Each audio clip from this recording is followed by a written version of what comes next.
pessoal, eu sou a Mari e no vídeo de hoje eu vou fazer indicação de livros para quem quer escrever, para quem escreve ou para quem gosta de ler, mas quer saber um pouquinho mais sobre o processo criativo de autor. Eu vou começar falando sobre este daqui, sobre a escrita do autor Stephen King. Lá na minha consultoria literária Increase eu digo para todos os autores que essa é uma leitura obrigatória, independente se você gostar de Stephen King ou não. Aqui o autor ele vai falar um pouco sobre a vida dele, ele conta como é que foi o começo, muito difícil, ele não vem de uma família abastada, então ele precisava trabalhar bastante para poder ganhar o seu dinheiro. Antes de vender, antes de ganhar um cheque poupudo pela primeira vez por causa de um romance que foi Carrie a Estranha. Ele também conta como que a sua vida pessoal interfere na sua escrita. Quando ele perdeu a mãe, ele ficou muito mal, ele se entregou para as drogas. E aí é um capítulo muito interessante porque ele vai falar sobre Misery, que é um livro dele, que antigamente se chamava Louca Obsessão, também tem um filme. E ele faz um paralelo ali falando de como o que a Anne era pro protagonista de Misery, a cocaína era pra ele. Eu fiz um vídeo falando sobre esse livro e eu conto melhor sobre falo melhor sobre essa história, falo outras partes também. Eu vou deixar o link aqui em cima para vocês irem lá conferir, porque eu não quero me repetir nesse vídeo de novo. Combinado? Bom, porque eu digo que é uma leitura obrigatória, né, para os autores com quem eu trabalho, porque o King, ele dá dicas essenciais para quem quer escrever, para algum autor. Ele desmistifica aquela coisa da inspiração, da musa inspiradora e de que o trabalho, né, que a profissão do escritor é lá esperar a inspiração chegar e fluir e escrever. Ele defende que para você ser um bom autor, você tem que sentar a bunda na cadeira e você tem que escrever sim. A sua musa inspiradora existe? Existe. Mas ela mora lá no porão da sua casa. Você vai ter que chegar lá no porão, limpar o porão, mobiliar, ou seja, você precisa fazer um trabalho braçal para sua musa inspiradora te recompensar. Então, essa musa inspiradora, ela não joga ali um pó de pirlim-pim-pim na sua máquina de escrever, no seu computador, no seu caderno e pronto, seu romance tá feito. O King fala que um autor deve carregar uma caixa de ferramentas e quanto mais você carrega essa caixa, mais forte você fica para encher essa caixa e carregar por mais tempo. Ali na primeira bandeja, ele diz que fica o vocabulário e a parte gramatical. Então você vai, num primeiro momento, unir essas palavras sem se preocupar com estilo, com composição de parágrafos, para depois sim você vir ali na segunda parte, que é a parte estilística, e você vai dar uma ajeitada naquilo que você escreveu anteriormente. E na última parte você vai finalmente aparar todas as arestas do seu texto e vai preparar ele. O King, ele também diz que você tem dois momentos de escrita. Um que você escreve de portas fechadas. Você tá escrevendo pra você. Depois você precisa abrir essa porta. E aí sim, você vai lapidar esse texto, deixando ele pronto para que as outras pessoas leiam. E antes de soltar o seu livro no mundo, você precisa retirar tudo o que não é essencial para que aquela história seja contada. Outra parte muito importante e uma dica super prática é que a descrição deve começar na cabeça do autor e terminar na cabeça do leitor. Então é muito importante que isso aconteça para que o leitor se sinta inserido dentro da história. Então, durante a descrição é melhor você se ater mais a texturas, aos cheiros, do que a um objeto propriamente dito. Mas pro final tem como ele fez a revisão de um texto dele, onde primeiro ele escreveu aqui na máquina de escrever e depois ele foi aparando as arestas, tirando tudo que era desnecessário. Enfim, é um exercício que ele mostra que foi muito bacana. Inclusive ele mudou o título do conto depois dessa revisão. E para fechar o livro, o autor ele faz duas listas, na verdade, de indicação de leituras que são muito legais. É uma escrita muito acessível, o King ele se coloca no mesmo patamar do leitor, ele não se coloca em um pedestal, ele conta a sua experiência de vida, mas ele dá dicas práticas e valiosas para quem quer escrever. Seguindo mais ou menos a mesma linha, eu li Romancista como Vocação, do Haruki Murakami. E eu não gostei tanto assim desse livro.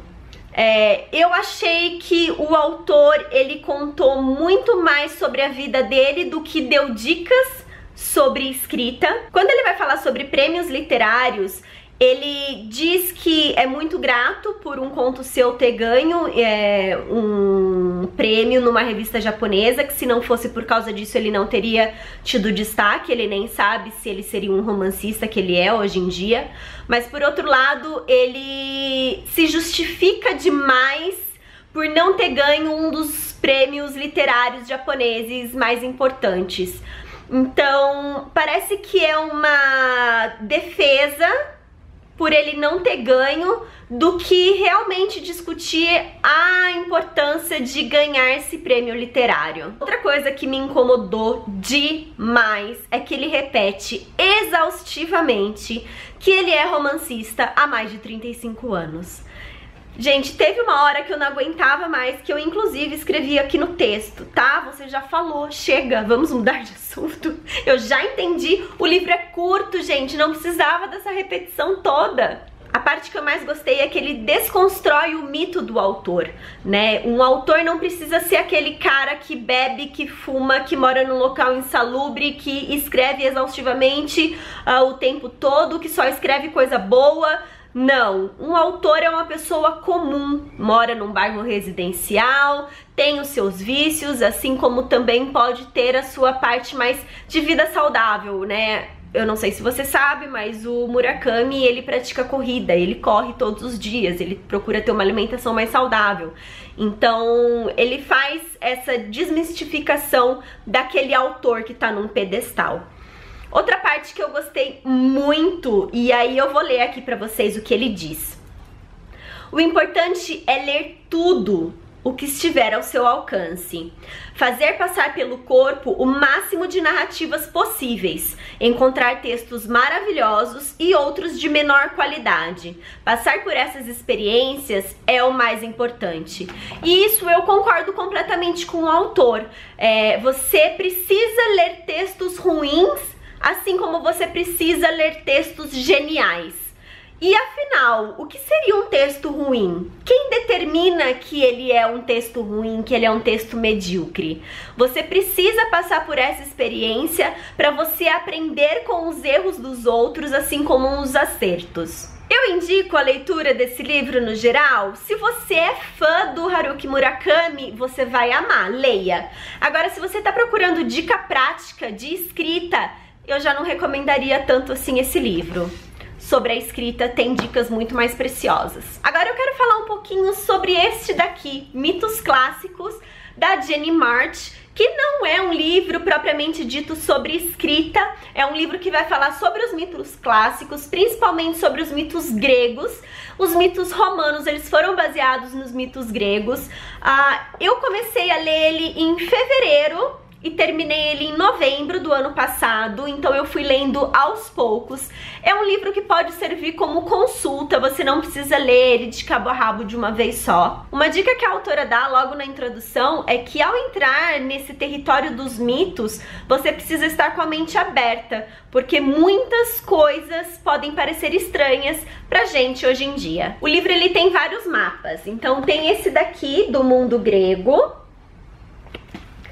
depois tem o mundo mediterrâneo.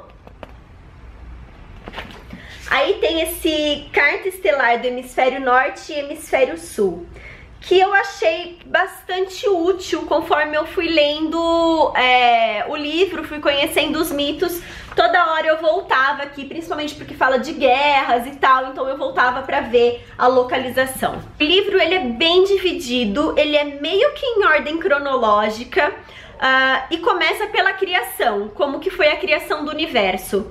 Depois vem falar sobre os deuses, quem são os deuses, quem tá no Olimpo, quem são os primeiros homens. E aí começam então os mitos, né? Então tem a busca do Tozão de Ouro, Ió e Argos, heróis e monstros, Héracles, Teseu, Atenas e Creta, a saga tebana, A Guerra de Troia, que é um capítulo bem grande, afinal foi uma guerra que durou muito tempo, e é uma parte assim que eu achei muito interessante, foi uma das partes que eu mais gostei de ter lido. Depois vem Odisseu e a sua Odisseia, a linhagem de Pélops, Mulheres Perigosas, que vai falar aí das mulheres da mitologia que de alguma forma elas não deixavam barato o que acontecia com elas. Enéas e o Destino de Roma, a Fundação de Roma, vai falar também sobre Metamorfoses. O Metamorfoses ele não é muito extenso, porque se eu não me engano tem só um livro, né, sobre metamorfose. É isso mesmo, tá aqui, ó. Ovídio com Metamorfoses, um épico de 15 livros que contam uma rica variedade de 250 histórias, todas envolvendo algum tipo de transformação. Então, essa daqui, algumas já foram contadas nos capítulos anteriores, mas outras que não foram contadas ainda, ela vai meio que passar por cima. E depois ela finaliza o livro com Mitos de Amor e Morte, que é a parte mais de romance, digamos assim. No final tem uma vasta bibliografia, que é bem legal para quem quer realmente se aprofundar no assunto, né? E aí tem um índice. Então se você quiser saber, sei lá, sobre Ascânio, tá aqui, Ascânio, página tal, você vai lá e lê. Se você quer saber sobre Delfos, tá aqui também. Você tem curiosidade de saber sobre Ícaro, tá aqui também. Então é muito útil para quando você quer consultar algo específico. Eu gostei muito da escrita, é uma escrita muito acessível. Em várias vezes ela é didática, mas ela segue uma narrativa, segue um ritmo de leitura bem fluido. As histórias são muito boas, né? São tragédias, são contos de amor, tem muito sangue, tem muita morte, tem toda aquela mitologia de todos os deuses. E vamos combinar que muita guerra teria sido evitada se o Zeus ficasse quietinho. Então assim, se você é um escritor e você quer colocar alguma coisa de mitologia não muito aprofundada dentro da sua história, esse livro aqui é um bom começo. Assim como ele pode servir de base também para muitos outros enredos, porque aqui dá para reconhecer muito livro que eu já li. Esse livro aqui, a personagem de ficção, ele já é um pouco mais técnico, no entanto a escrita dele também é bem acessível, tá? É claro que eu não compreendi a totalidade dele, mas ele serviu para muita coisa, principalmente para dar dicas para os meus autores na hora de construir personagens. Ele vai falar da construção de personagem de romance, teatro e de cinema. Esse livro fala sobre a importância da verossimilhança. E assim, ele não é pra você comparar a realidade do livro com a realidade que a gente vive. A verossimilhança, ela deve ser comparada dentro do próprio livro. Então, se um personagem fez algo que condiz com aquele mundo que ele vive, com aquela situação que ele se encontra, com os recursos que ele tem, ali sim vai ser verossímil. Você não pode trazer isso pra sua realidade de leitor. Tem um trecho aqui que eu quero ler pra vocês que eu acho muito interessante sobre a construção de personagem verossímil.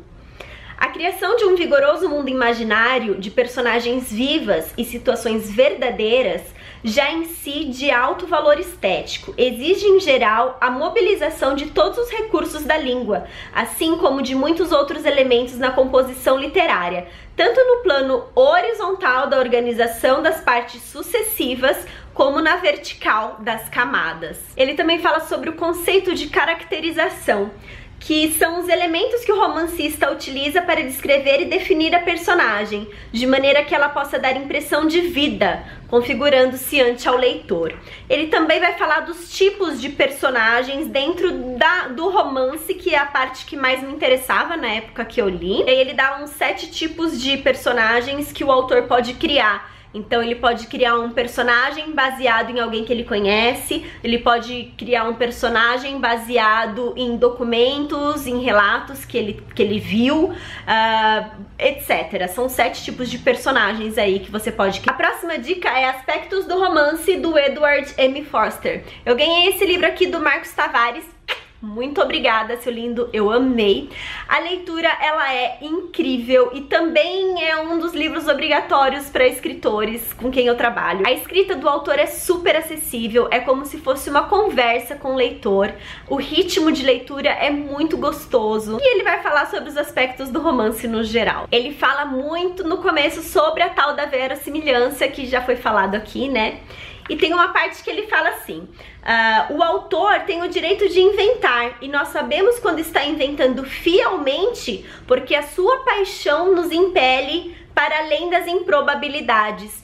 Então, num romance de ficção com fantasia, o autor, ele é tão apaixonado por aquela ideia dele, por aquela fantasia, por aquela mágica que está acontecendo, que ele induz o leitor a acreditar naquilo. Mesmo que o leitor transporte isso para sua vida e fala, não existe. Mas ele tá acreditando que naquela história aquilo ali existe. E aí, inserindo um personagem nesse ambiente, ele fala assim, um romance é uma obra de arte, com suas próprias leis, que não são as da vida diária, e que uma personagem de um romance é real quando vive de acordo com tais leis. Então é aquela verossimilhança que você precisa julgar dentro daquela história que está sendo contada.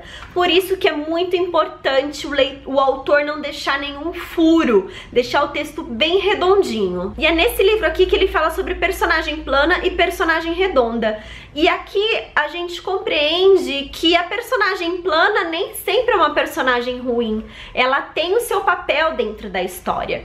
Então, vamos lá que eu vou citar ele porque ele fala muito melhor do que eu explicaria pra vocês, né? Uma grande vantagem das personagens planas é serem reconhecidas com facilidade sempre que aparecem. As personagens planas são muito úteis, visto que nunca precisam ser reapresentadas, nunca fogem, nem se espera que se desenvolva e tenha sua própria atmosfera. Uma segunda vantagem é que mais tarde são facilmente lembradas pelo autor, permanecem inalteráveis em sua mente pelo fato de não terem sido transformadas pelas circunstâncias, movendo-se através delas. E aí ele fala que o romance que tem uma grande complexidade, ele necessita sim de sua parcela de personagens planas e personagens redondas. E ele diz ainda que parte da genialidade de Dickens é a forma como ele usa essas personagens planas, porque elas produzem um efeito que não são mecânicos e não têm uma visão superficial da humanidade. Então, gente, nem sempre personagem plano é personagem ruim. Tirem esse preconceito da cabeça. A personagem redonda é aquela capaz de surpreender de forma convincente. Então ela pode dar aí um giro de 180 graus na história dela e convencer o leitor de que aquilo realmente aconteceu. O leitor vai ler e vai falar, não, realmente ela mudou de opinião por causa disso, disso, disso. É uma personagem redonda.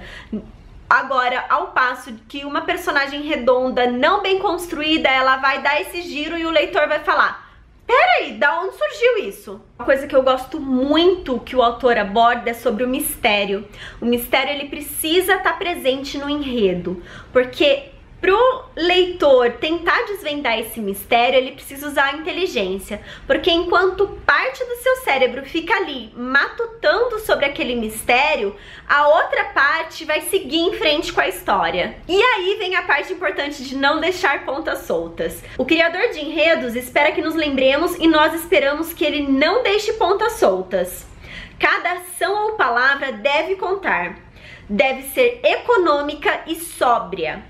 Mesmo quando complexa, deve ser orgânica e livre de matéria morta. Então, assim, é uma parte muito importante de não se deixar pontas soltas. Não adianta ficar enchendo linguiça, você tem que ser direto ao ponto. Então, se você é autor, por favor, leia aspectos do romance. E se você é leitor e quer saber um pouco mais sobre como é a construção de personagem, de enredo, leia também, vale a pena. E para fechar o vídeo, eu tenho indicação de um livro que é obrigatório para escritores de fantasia, que é A Jornada do Escritor, do Christopher Vlogger, que ele vai falar sobre o mito do herói. Bom, ele pegou este livrinho aqui, O Herói de Mil Faces, do Joseph Campbell, e esmiuçou. Eu não li esse daqui ainda, então eu não sei falar pra vocês qual que é a diferença dos dois, qual que é mais fácil de ler, mas eu sei que o Vogler, ele se inspirou neste daqui. Bom, o Vogler, ele tem uma escrita bem acessível, no entanto, esse livro, ele é bastante técnico. Ele tem toda a parte de esquema, deixa eu achar aqui pra vocês algum gráfico pra mostrar. Esse é um dos gráficos que tem. E assim, o que torna essa escrita do autor mais acessível é que ele fala da teoria, ele cita o exemplo e ele usa exemplo de vários filmes de Hollywood que se encaixam nessa jornada do herói. Inclusive tem a foto aqui do Rei Leão, de uma cena do Rei Leão, que é quando o mentor marca o herói como líder escolhido. Então ele vai falar sobre cada fase da jornada do herói, como que desenvolve isso, quais são os caminhos que você pode tomar. Enfim, é um livro de aspecto mais técnico, no entanto, com uma escrita acessível. Eu vou falar pra vocês o que tem no sumário, assim vocês ficam mais ou menos sabendo sobre as partes que ele vai esmiuçar, tá? Então tem o mapeamento da jornada, um guia prático, os arquétipos, herói, vilão, guardião do limiar, arauto, camaleão, sombra, aliado, o pícaro. Depois ele vai falar sobre os estágios da jornada, o mundo comum, o chamado à aventura, a recusa do chamado, encontro com o mentor, a travessia do primeiro limiar, as provas, os aliados e os inimigos, a aproximação da caverna secreta, a aprovação com a recompensa, o caminho de volta, a ressurreição, o retorno com o elixir, recapitulação da jornada e a jornada do escritor. Depois tem alguns apêndices, filmografia, bibliografia e o índice. É um livro mais técnico que tem toda a estrutura ali da jornada do herói, que pode servir de base para o autor de fantasia criar sua história, mas lembrando que não precisa usar todos os elementos, seguir tudo certinho, quadradinho, como tá aqui. Bom, pessoal, é isso. Espero que vocês tenham gostado do vídeo. Eu não quis fazer resenha de cada livro que eu falei aqui, mas é sim uma indicação e falando o porquê que eu indico e mais ou menos o conteúdo do livro, para ver se ele vai servir para você ou não. Eu tenho mais alguns livros aqui de teoria que eu preciso ler para poder indicar ou não pra vocês, mas deixem aqui nos seus comentários suas indicações, vamos conversar um pouquinho sobre o assunto. Não esquece de dar o joinha, compartilhe esse vídeo nas redes sociais pra ajudar a divulgar o canal, inscreva-se e ative o sininho pra receber as notificações cada vez que eu colocar um vídeo novo por aqui. Até a próxima, tchau, tchau!